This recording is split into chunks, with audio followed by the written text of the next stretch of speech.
as the IRAs use tokens, for instance. So whether it's a utility token or a payment token, ICO views those as goods, as commodities.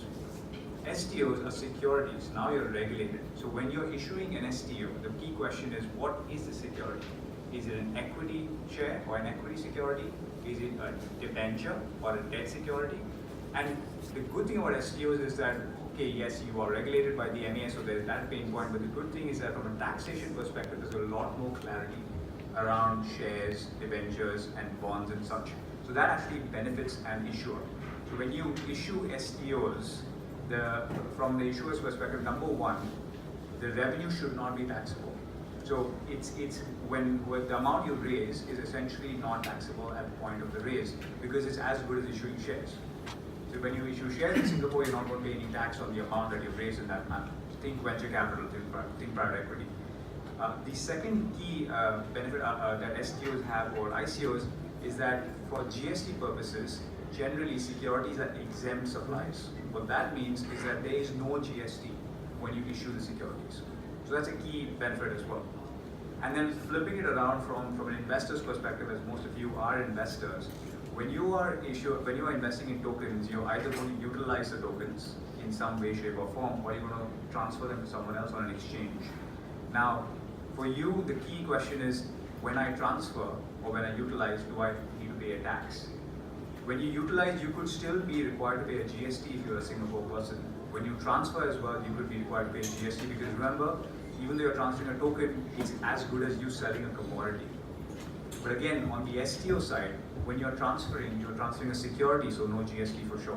When you utilize, well, you won't really utilize a STO, but there is no GST, therefore, from an investor's perspective as well. And the other key advantage is the capital gains treatment. Now, everyone knows there's no capital gains in Singapore. Unfortunately, people think that's a given and that's automatic, but that's not the case. But at least with securities, you have a little bit of a better standing when it comes to the Inland Revenue Authority of Singapore as an individual to argue that this is a capital gain. The one point on taxation where STOs you need to watch out a little bit is, again, going back to the character of the STO. If it's a debt security, so if you've guaranteed returns to someone, right, you will need to consider one aspect called withholding tax. So when you're distributing returns to a non-resident of Singapore in a guaranteed fashion, so think loan and interest. If that's the feature of your STO, then you have a withholding tax exposure in Singapore at 15%. So you need to withhold that from the amount you're distributing and deposit that with the government of Singapore. So that's one key aspect. The good thing on the equity side, however, is that when you make distribution on an STO which is equity, it's likely to be considered to be a dividend. And a dividend from a Singapore company, there's no withholding tax, no taxation on the shareholder as well. So it's actually very clean from a tax perspective. Thanks, Naman.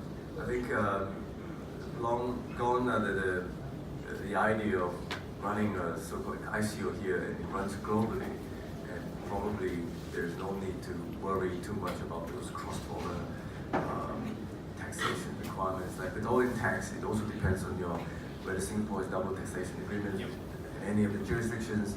So when it comes to securities, right, it's something that issuers will need to be really mindful of. And I think in this space, we'll see that there's a lot of structuring involved and a lot of advice, and it'll be good business to service providers, EY and the law firms and all that. Yeah. So do you see any maybe more friendly kind of initiatives from the regulator in terms of encouraging this space? Because MAS always come up to say that they are encouraging innovation, and as long as companies are abiding by the existing law and different regulations and such. So within the ambit of SFA, would you think they may want to encourage more? Any initiatives that you've heard of? You work with MAS and all that? Sure. So when ICOs took off in a big way, the MAS was constantly asked, what are you doing about ICOs and how are you making sure that these are not fraudulent activities? And they always said that it's perfectly fine for a business to issue utility tokens or payment tokens. We don't intend to regulate it. We don't intend to stop it. But at the same time, in the same token, they essentially would say that we're not going to specifically incentivize the space. So to give you an example, if you are familiar with funds and funds being investors in tokens, there are several tax exemption schemes in Singapore that are granted to funds. Specifically, investments in tokens would fall outside those schemes. So if a fund made an investment in a token in Singapore, it would have to pay tax in Singapore. So the MAs were very clear, we're not going to regulate the space, but also we're not going to incentivize the space, right? We let it be. When it comes to securities, their attitude is very different. They will want to regulate the space. Now, once they do regulate it, yes, there is that pain, but you do get the added advantages of being a regulated token, and therefore all the existing features that they have in Singapore, they apply to you as well. So going back to what I was saying earlier, the taxation is much clearer. So using the fund example again, when a fund invests in securities issued by a company, that's tax exempt for the fund. So there are exemption schemes that need to be applied and conditions that need to be met. But essentially, you're going from paying 70% tax on your ICO gains or gains on the sale of your tokens under the ICO to 0% when you sell STOs on an exchange, for instance. So that's a big gap, and that's a big advantage for you.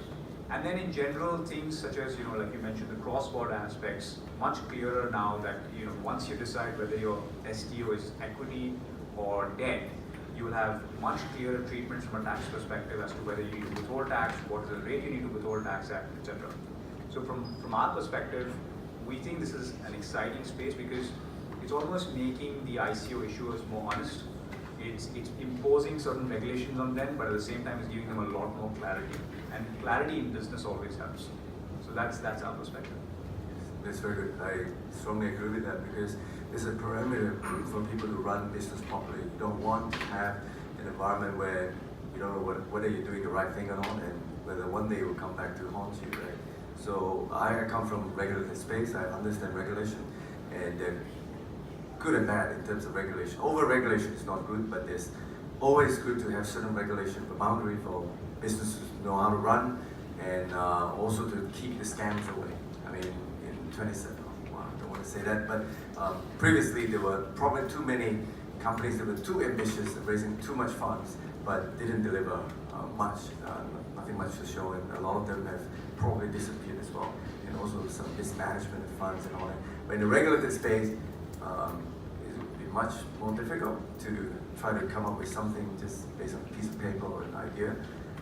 More importantly is if you take money and you subject to SFA, and then you read into the SFA if you are not really compliant to that. So what are the penalties? Right? So I think everyone needs to be mindful of that, especially issuers or supporting services in this space as well. So maybe we move on to the technology layer, right? So Abby,